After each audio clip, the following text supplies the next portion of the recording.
Hello there, friend. Back at it in the kitchen today. Welcome to Seed and Spare Homestead. My name's Kelsey. Today we're working on preserving another big harvest from the homestead garden. First on the list is some beets. So let's get these guys washed up. Clean these up a bit. I have three beautiful varieties. This one here is a golden beet. Seriously stunning. It's even more beautiful once you peel it. Got those, and then this beauty here is a chayoga. It's gonna be, I believe they're striped inside. And then I also have this dark red one here, which is the Detroit red. Beets are on the stovetop. I have them separated. I have all the golden beets together in one pan and all of the red colored varieties in this one. Otherwise, the red just bleed over into the yellow and then you just lose their beautiful color. So I like to can them separately, although that's totally your preference. So I'm making it easy on myself this year. In previous years, I would do some pressure canned plain beets, and then I'd also do some pickled beets. I've decided I'm not doing any of the pressure canned this year. I am just gonna solely do the pickled beets, and I'm gonna do a sweet variation. We're gonna do cinnamon and clove. I think so. I have to double check and make sure I have clove in there in my spice cabinet. If not, then I guess we're just gonna go to the good old pickled beets. So I am going to be boiling these for about 20 minutes, and then we are going to peel them and chop them up. Now, I did leave, it's not too hot yet, I left the root intact and about 1 inch to 2 inches of the stem on the top. That's gonna keep them from bleeding too terribly, the color into the water, and helping them retain their color. So I'm gonna get these boiling and we're gonna work on our next project. Onto some cabbage. We're gonna make some sauerkraut. It's a very, very simple process. A wonderful ferment, good for your gut. I am all about gut health. That has been the biggest factor in my health journey and healing, is just completely focusing on my gut. If your gut is healthy, that's where the majority of your immune system is. The rest of the body will follow suit. So I am really big on ferments. Now, ferments themselves aren't going to solve all of your health issues, but they're a tool in the tool belt. So we're gonna make some sauerkraut today. This entire beet harvest went to the pickled beets that we're canning, but with the beets I still have left outside, I am gonna make a batch of beet kvass, which is another ferment, it's a drink. So I'm using 3 of my cabbage heads today. I'm gonna weigh that out and see how much salt I need. It's kind of a little bit of a ratio. I follow Lisa over at Farmhouse on Boone. I follow her sauerkraut recipe. I've used it for years, and we really enjoyed it. It's a very simple process. I mean, they all are, but she just breaks it down so well. So we're doing this. We have all of those carrots that we harvested in the last video. I'm gonna bring them in and I'm gonna weigh them. I'm really interested to see how much we got. I know you probably are too. We're gonna be preserving them in a few different ways, and I'm probably gonna be baking with them as well. And then I'm just gonna see where we're at. There's a few other things we could get to, but I'll hold off until I see how long this stuff takes us. So first step is I'm removing the outer yucky kind of leaves of the cabbage here, anything that looks damaged. I am gonna save some of the big outer leaves to put on the top of our sauerkraut jar to make sure everything stays submerged under the brine. And then I'm gonna core these and I'm gonna slice them into pieces that'll go through my food processor. You can shred this yourself by hand. You can just slice it really thin. I am gonna use my food processor.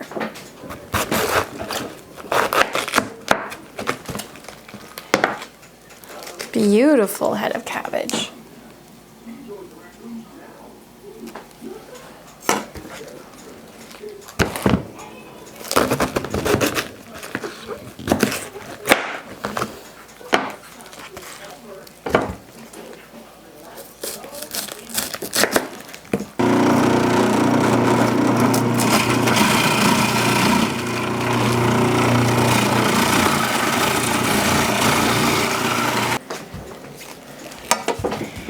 This is what the inside of one of the smaller heads looks like. You can tell not as dense in layers.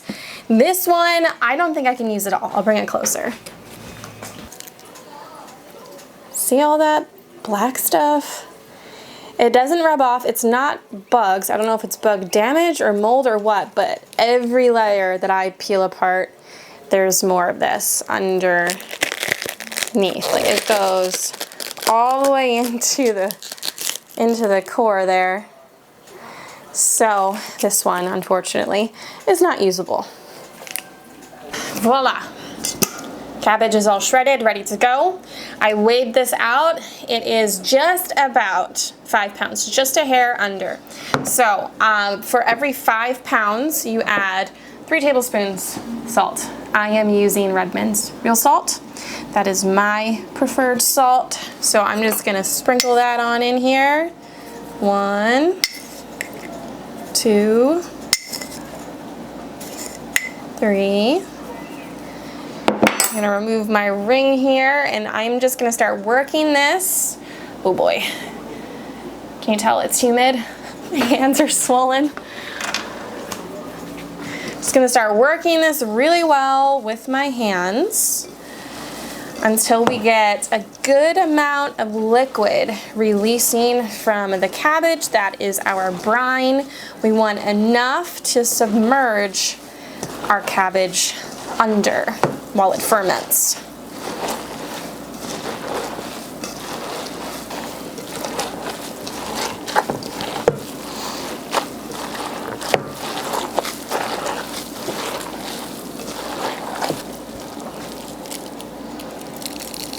See how much liquid you can squeeze out of there now. For some reason it still looks like it's not going to be enough to have it submerge all of your cabbage, and you can pack it down and kind of see if the liquid starts to seep out over the top. If it still doesn't look like enough, you can just let this sit for a little while, maybe like 10 minutes or so, and it should pull out any other liquid. Then you should be good to go. Sauerkraut is ready to go into this jar here. I'm using, it's just a 1/2 gallon mason jar. I believe I got this one at Walmart. It's way cheaper at Walmart than it is to get them off of Amazon. So I'm gonna get this in here. We're gonna pack it down. Oops.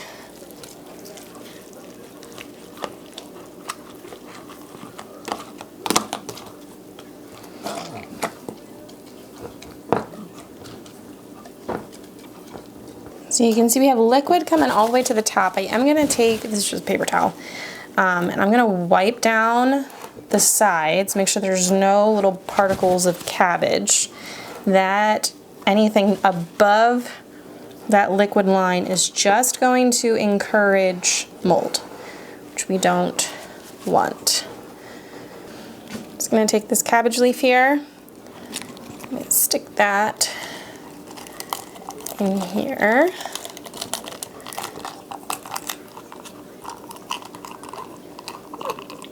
Push that all down. I'm gonna grab a weight now.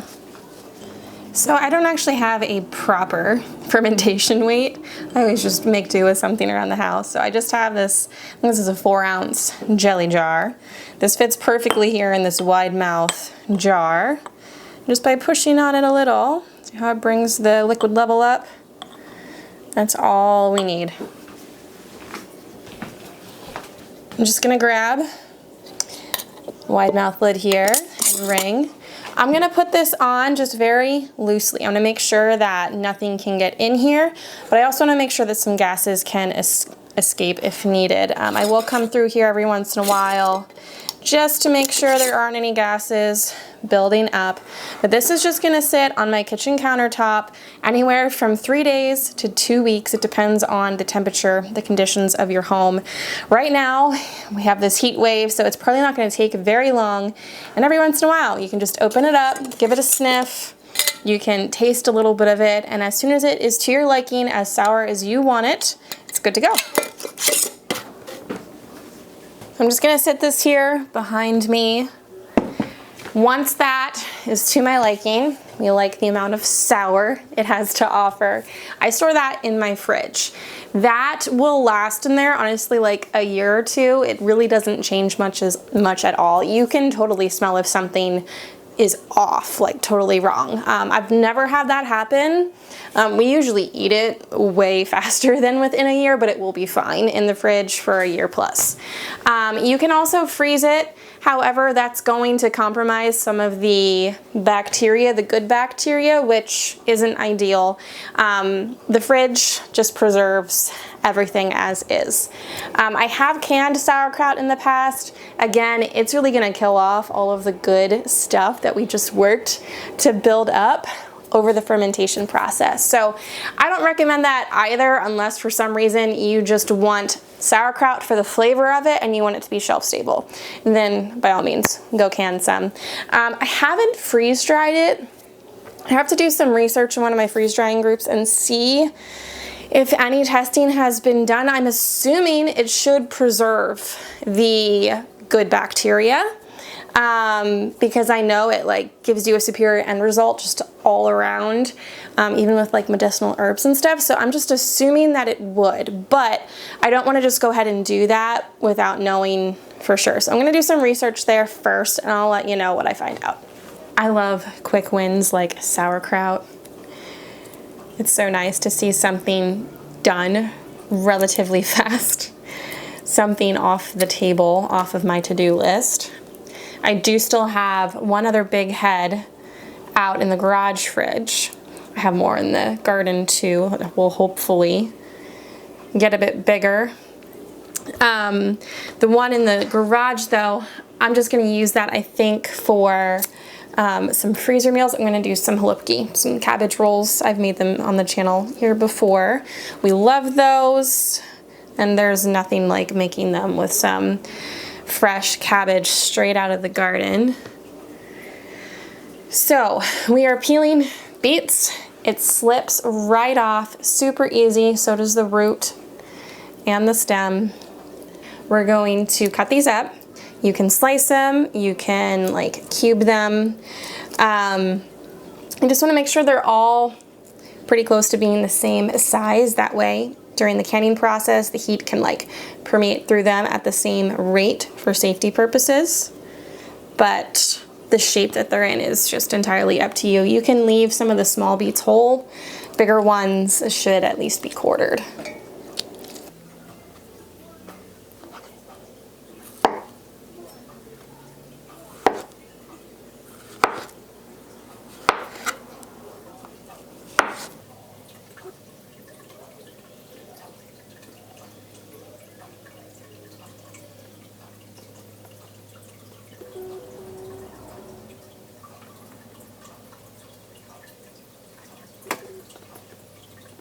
On to the Tioga and the Detroit Red. I want you to see how beautiful these are.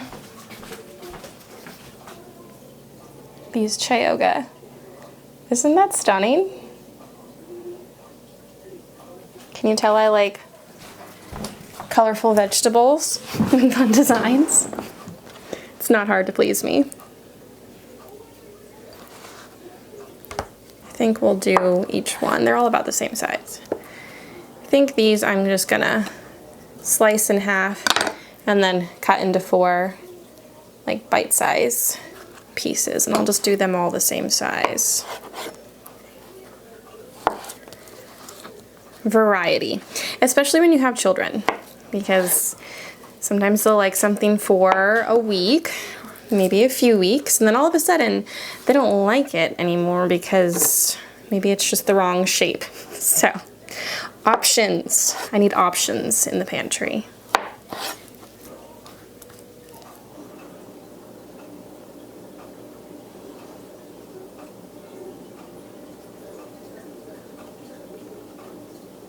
It's already getting late.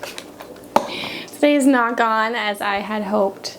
My children just needed me a whole bunch more today, but that's just, you just go with the flow. I've learned not to stress myself out over stuff like that. What gets done gets done. After Matt got home from work, he took the kids now to a friend's house to go swimming. So now I have some peace and quiet. I can focus on what I'm doing. We're gonna get these beets done. I was hoping to get to the carrots. I am still hopeful that I can get outside and at least bring some in and start peeling and prepping them for canning tomorrow. So I'm gonna stop talking. I'm gonna get to work here.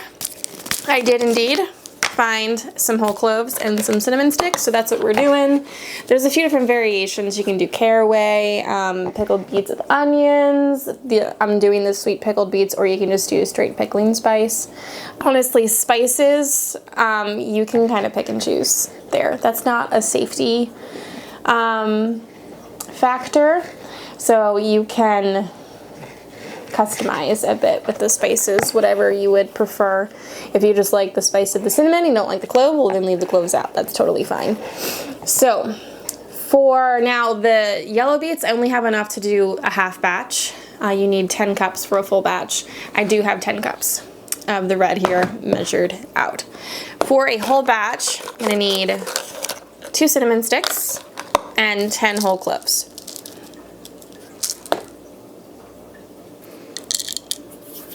And we're just gonna tie this all up into a little bundle. And then we'll get our pickling mixture ready and get everything boiling. For the full batch, we need 2.5 cups white vinegar, 1 cup of water, and 1 cup of granulated sugar. I'm gonna throw in my little spice pouch. I'm gonna bring this up to a boil, and then we'll allow it to simmer for 15 minutes, getting those spices to infuse our pickling liquid. You do want to make sure to cover pots. I learned that one the hard way. I had so much evaporate off, I ended up with not enough liquid to cover my beets, and I had to make more pickling solution, so cover your pots. While we're waiting on the beet mixture over there to simmer and do its thing, I ran out to the garage fridge and I grabbed this 5-gallon bucket of carrots that we harvested in my last video. I still have 3 big baskets out in that fridge. I brought this one in first because it has the majority of the really nice big carrots, and my plan is to be pressure canning tomorrow. And when pressure canning, doing it safely with carrots, you are supposed to be peeling the carrots. And it's no fun to peel a little itty-bitty baby misshapen carrots. So I'm using this bucket for that purpose, although this one's going to be fun to peel. So in between the beet process for the remainder of the evening, I'm just going to be peeling and slicing these, prepping them for pressure canning tomorrow. So I did weigh this bucket before I started to peel everything. Minus the bucket, we have 14.8 pounds in this bucket alone. I was estimating somewhere between 60 and maybe 70 pounds of carrots that we harvested, so I'm pretty pleased with that. I will go ahead and I'll weigh the rest. I'm getting tired. It's getting late. I will weigh the rest of the carrots so we do get a final tally of what I harvested from that 4x10 bed. So from now until whenever I decide I am just too tired and I'm calling it a night, I will be peeling and slicing. Pickling solution has been infusing now for the last 20 minutes, so I'm gonna pull out my spice bag in here, and I'm gonna add the beets in, and we're gonna bring this back up to a boil. Once they reach that, we can remove it from the heat, and then they will be ready to pack in jars.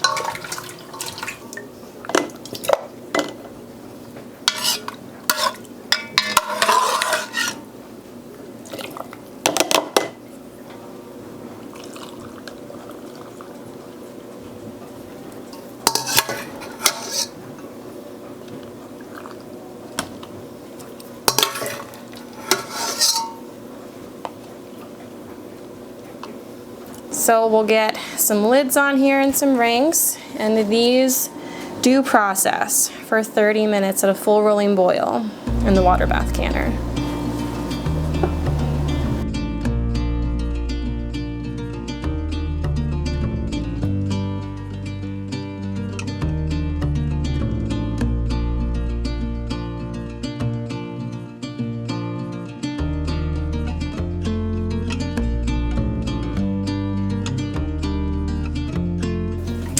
It's day 2. Big guy's out, ready to go. We're gonna do some pressure canning. I probably chose the worst day to pressure can, maybe this summer, because it's gonna be 100 degrees. I know it's gonna be even hotter than that because of the humidity. The heat index is gonna be up there. But it is what it is, we gotta get it done. So we're probably gonna have the air conditioner going all day, so you might hear that in the background. I have my carrots prepped from last night, nice bowl of them. So if you've been following along with my channel and you've watched my pantry tours in the past where I take you through everything I've canned, you may remember me saying we don't like canned carrots.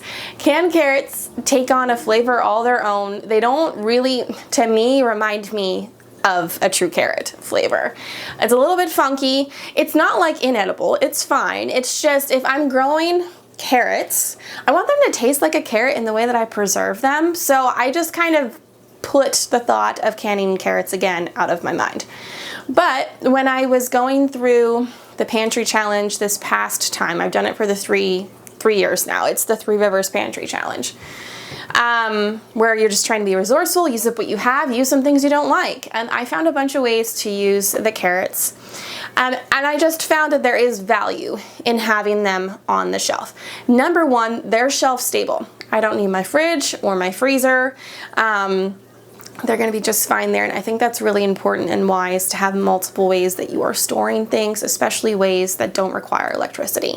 We don't have a root cellar, and anywhere in our home it just doesn't stay the right temp to have them last long enough. I've tried multiple ways and it just doesn't work for us. So I'm keeping that in mind too now in my decision to can some carrots. So through the pantry challenge, I realized I do like to use them in baking. That works fine. I use them in fruit leather to hide some veggies in there. I used them in smoothies for some more veggies and nutrients. And they are nice to just pull off the shelf and throw into a quick soup or casserole. So I am gonna be canning carrots. Again, I like, learning and being wrong about things. I'm not afraid to say I was wrong about it. I mean, I still don't like the way they taste on their own. I've, gussied them up with butter and sugar or maple syrup and cinnamon, and they're okay, but they're not like how I'd want to eat a carrot. But we're gonna do a few. I'm gonna do some plain, and I am gonna experiment. I'm gonna try something new to see if we can find another way we like them, to just have them as a side dish all on their own. That would be great.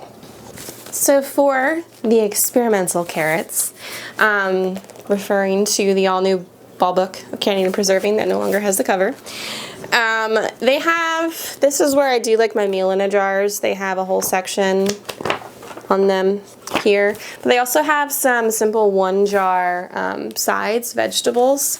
And they have a few different recipes for carrots. Nothing like super extravagant. It's just a little bit of spices or seasoning. They have curried carrots, which I found intriguing. They also had herbed carrots, but the one that really caught my eye was honey ginger carrots. My kids typically go for the sweeter carrot rather than the savory carrot. And I don't want to do too many and then not like them anyways. So we're going to just try one today. We're going to do the honey ginger carrots. So it is just some washed, peeled, and then cut carrots either into slices, dice, or you can leave them whole if they're small enough. You need 2 1/4 pounds. And then for the seasoning, you need salt, ginger, some orange juice, some soy sauce, and some honey. So, and then you fill it up to the headspace with some broth. You can use vegetable or chicken broth. That's all it is. I think it sounds pretty yummy. So I am going to do just 1 batch of those, and then after they have been canned and sat for a little bit, I'm gonna try one and I'll let you know how it tastes. And then I'm gonna see if I'll continue to do those or if those are not happening again as well. So that's what we're working on this morning. I'm gonna do some plain, I'm gonna do some this way. So I need to get my jars ready, get the ingredients ready, and we need to get these pressure canning. So this recipe here for the honey ginger carrots, it lists how much is needed for the seasoning per 4 jars. So I'm just gonna divide that in 4 and fill each jar individually. So we need 1/4 teaspoon of ginger per jar. And that's ground ginger. We need a total of 2 teaspoons of salt, so a 1/2 teaspoon per jar. And we need a total of a 1/2 cup of orange juice, so an 1/8 cup per jar.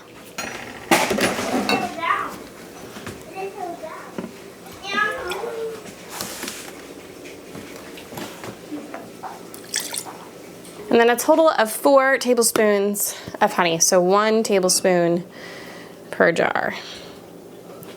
Now this recipe also calls for soy sauce. That is not a safety element and it can be omitted. I am omitting it because I don't like putting soy sauce in our bodies for health reasons. I will use a substitute called coconut aminos. However, that is a completely different ingredient and it has not been tested. So I am just going to omit it. That's perfectly fine. And then I can just add some coconut aminos when I go to open a jar to warm it and serve it. So now I'm just going to top these off to a generous 1 inch of headspace here with my sliced carrots.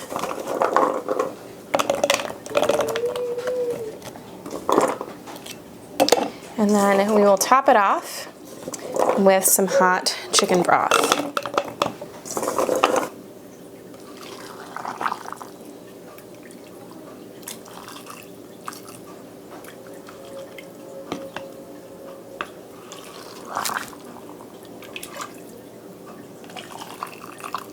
I'm going to debubble these guys and then make sure we've got the headspace right at 1 inch.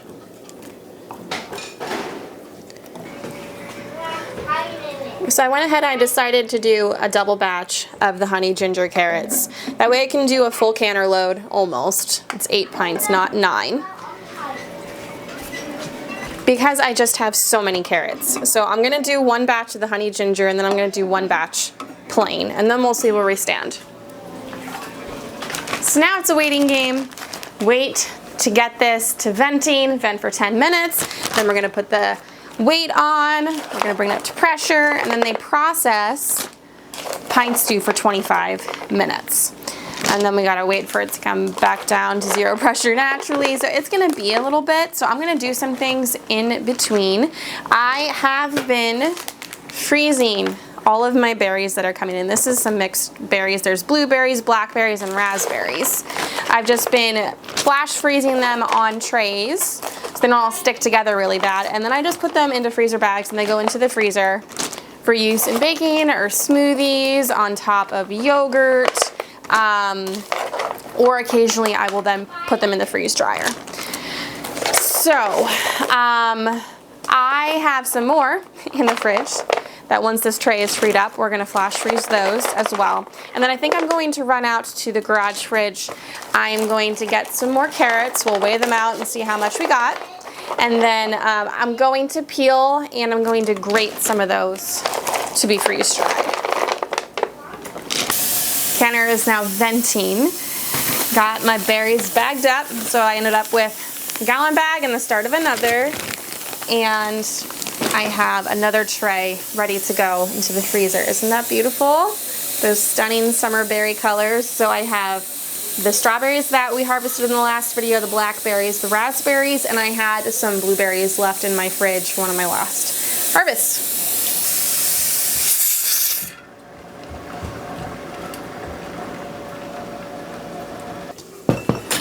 First batch of carrots is finishing up in the canner.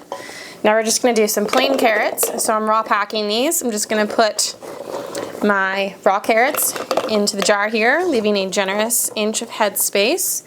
And I'm going to top them off with some boiling water.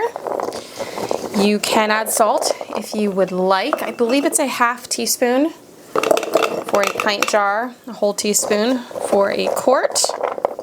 So as soon as I get those honey ginger carrots out of the canner, these can go in.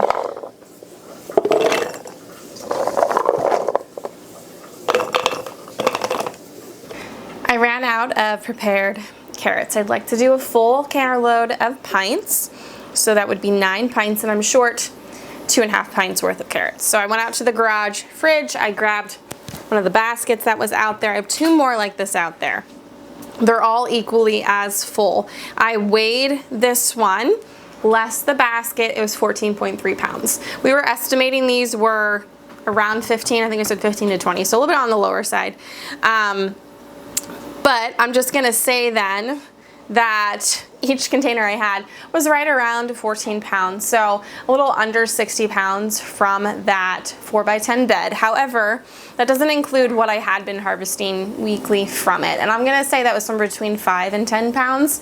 So I'm just gonna round up and say we got 60 pounds of carrots from that bed, which I'm actually really pleased with. That's probably the best. We're gonna be serenaded there by Grant's on the piano.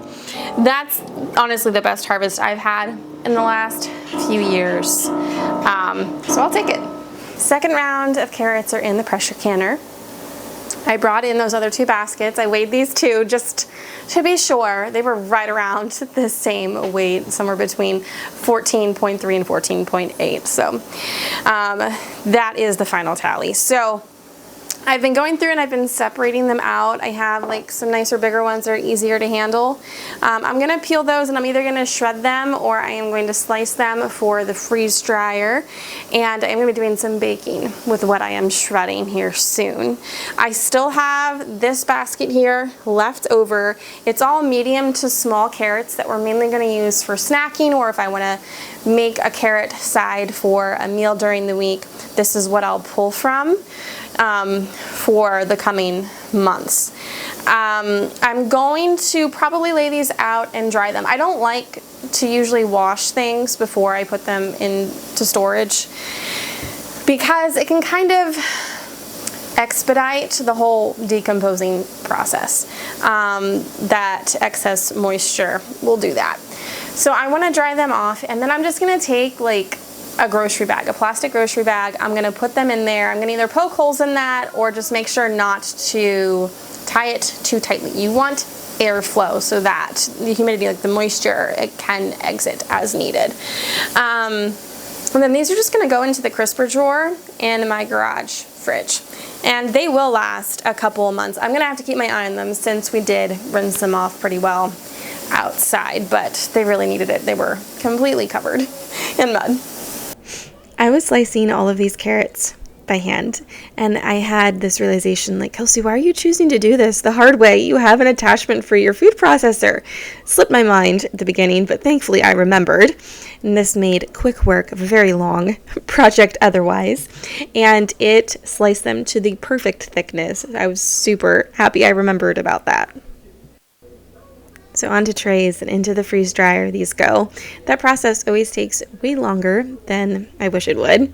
Somewhere between 24 and sometimes 40 hours, depending on what the item is.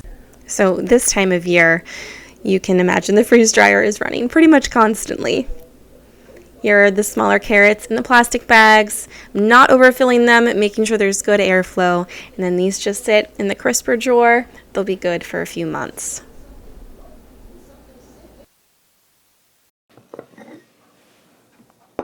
During these hot summer months, I don't bake as much as I would during the fall and winter for obvious reasons. My attention is elsewhere, but I do try and bake maybe one thing during the week just for a fun treat to have all week long. So today we're going to make some carrot cake muffins with a cream cheese center. Super yummy. As always, you can find the exact ingredient list and recipe down in the description. Starting off with our dry ingredients, I have 2.5 cups of flour, 1 cup of sugar. I used maple sugar, and you also need some brown sugar, a 1/2 cup.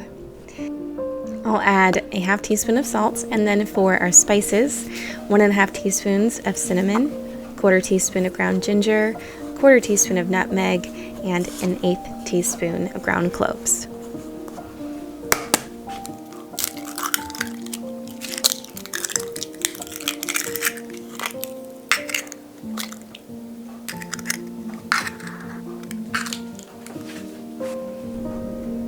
For the wet ingredients, you'll need 2 eggs. Now I am doubling, so you're going to see more than what I am saying.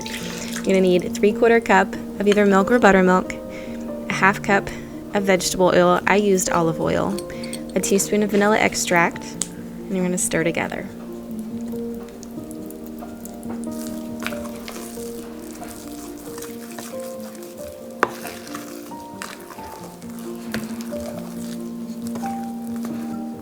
And for the final ingredient, some of our grated carrots, you're gonna need 2 cups.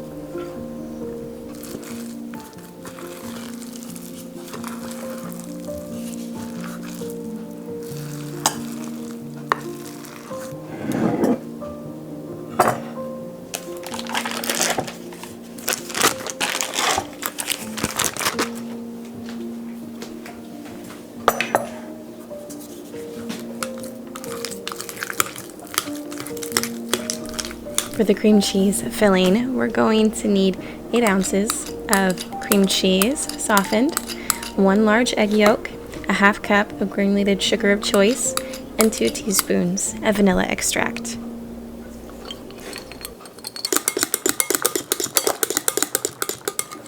To fill the muffin tins, a small dollop of the carrot cake mixture, about a tablespoon of the cream cheese mixture, and then top it off to the very top with some more of the carrot cake mixture.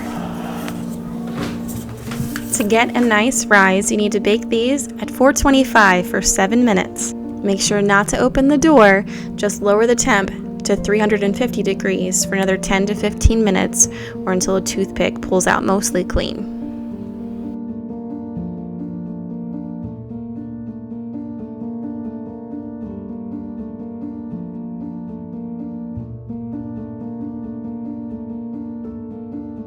So on this week's installment of Preserving the Harvest, to the pantry we get to add 8 jars of the honey ginger carrots, 4 jars of golden pickled sweet beets, 5 jars of the red pickled sweet beets, 9 pint jars of plain pressure canned carrots, this big bowl of shredded carrots that will be freeze dried, and a whole bunch of these carrot slices that just came out of the freeze dryer.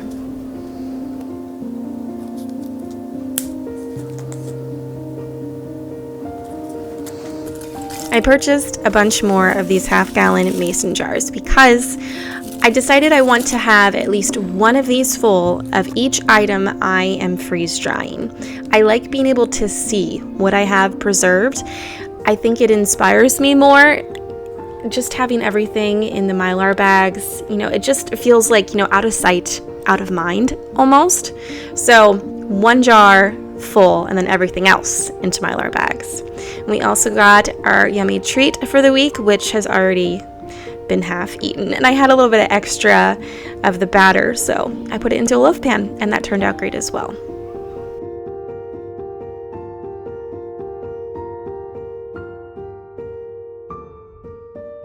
Thanks for hanging out with me, friend, as we preserved this week's harvest. If you have any questions, let me know down in the comments.